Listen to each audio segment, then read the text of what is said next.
రఘురామకృష్ణరాజు ఏం చేశాడు, గతంలో సిబిఐ కోర్టులో బెయిల్ క్యాన్సిల్ చేయాలి, బెయిల్ రద్దు చేసి జగన్‌ని జైలుకి పంపించాలి. బయటుంటే ఈ కేసు త్వరగా కాదు, జగన్ ఇన్‌ఫ్లుయెన్స్ చేస్తున్నాడు, ఆయన సీఎంగా ఉన్నాడని సీఎంగా ఉన్నప్పుడు వేశాడు. కానీ హ్మ్. సిబిఐ కోర్టు రిజెక్ట్ చేసింది.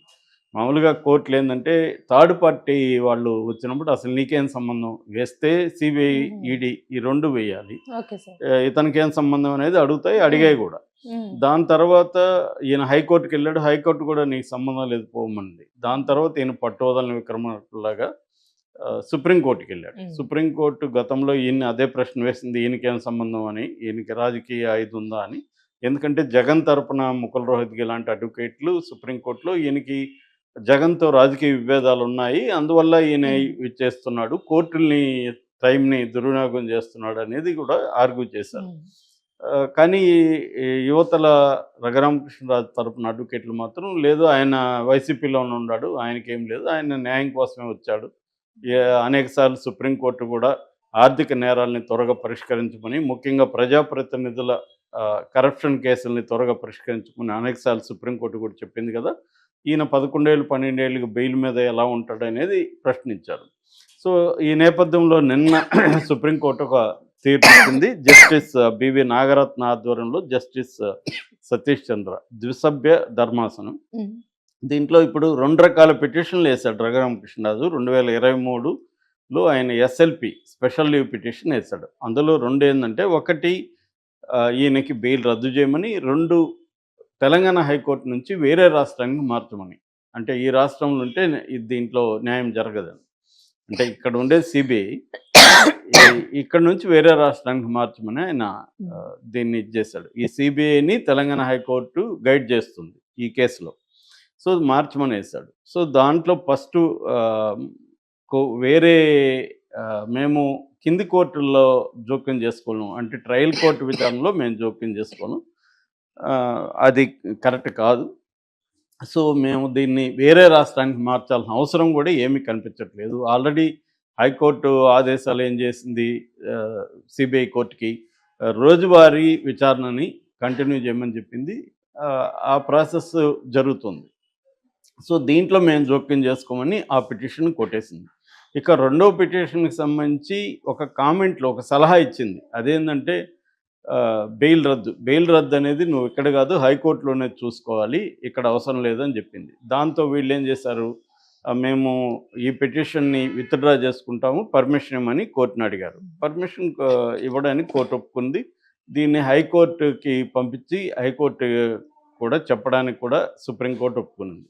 సో ఇప్పుడు రఘురామకృష్ణరాజు ముందున్న ఆప్షన్ ఏంది, మళ్ళీ వచ్చే హైకోర్టులో పిటిషన్ వేయాలి. ఏంటి, బెయిల్ రద్దు చేయమని. హ్మ్. ఆల్రెడీ హైకోర్టు రిజెక్ట్ చేసింది. రెండోది ఇప్పుడు ఈ హైకోర్టు ఈ రాష్ట్రంలోంచి దీన్ని మార్చమన్నప్పుడు ఈ హైకోర్టు ఎలా బిహేవ్ చేస్తుందనేది మనకు ఆల్రెడీ అర్థమవుతుంది. అవును సార్. సేమ్ హ్మ్. రఘురామకృష్ణరాజుకి ఇది ఆహ్, షాకా అంటే ఒక రకంగా జగన్‌కైతే ఊరట. హ్మ్. ఎందుకంటే ఇది ఒకవేళ రద్దు చేస్తే జగన్ జైలుకి పోవాల్సిన అవును సార్. పరిస్థితి ఏర్పడుతుంది కాబట్టి ఆ మేరకు జగన్‌కి ఊరట గాని, రఘురామకృష్ణరాజు షాక్ అని నేను అనుకోవట్లేదు. ఎందుకంటే రఘురామకృష్ణరాజుకి కోర్స్ అంత తెలియకుండా ఏముండదు. ఆయన ఉద్దేశ్యం ఒకటేందంటే దీన్ని జనంలో లైవ్‌గా ఉంచడం, హ్మ్. కోర్టుల ద్వారా ఒకవేళ ఏమన్నా కుదిరితే బెయిల్ క్యాన్సిల్ అయితే ఒకవేళ మంచిదే గదా. కాకపోతే జనాల్లో దీన్ని ఆహ్, చర్చగా హ్మ్. మార్చేయడం. అంటే మరుగున పడకుండా మార్చడం.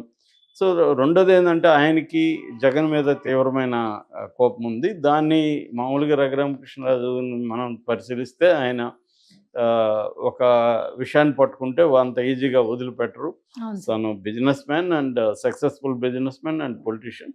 సో ఆ క్రమంలో నిజానికి ఆయన జగన్‌కి చేసిన డ్యామేజ్ తెలుగుదేశంలో ఏ నాయకుడు కూడా చేయలేదు. ఎందుకంటే 24 అవర్స్ అసలు ఈయనకి వేరే పని లేదా అని హ్మ్. కూడా చాలామంది అనుకునేవాళ్ళు. ఈయన ఎంపీగా ఢిల్లీలో కూర్చొని ఏం హ్మ్. చేస్తున్నాడు అని కూడా అనుకున్నారు, కానీ ప్రజలు మళ్ళీ ఉండిలో ఆయన్ని గెలిపించారు. అవును సార్. సో ఆ రకంగా రఘురామకృష్ణరాజు 24/7 365 డేస్ జగన్ మీదనే హ్మ్. యాంటీగా ఉండడం. దానికి తెలుగుదేశం మీడియా ఆయనకి స్పేస్ ఇవ్వడం. ఆయన ఎప్పుడు కోరుకుంటే అప్పుడు లైవ్ పెట్టడం. ఇవన్నీ చేసి జగన్‌కి ఆ మేరకు నష్టం జరిగిందనేది మనకి ఎన్నికల హ్మ్. రిజల్ట్ చూసినాక అర్థమవుతుంది.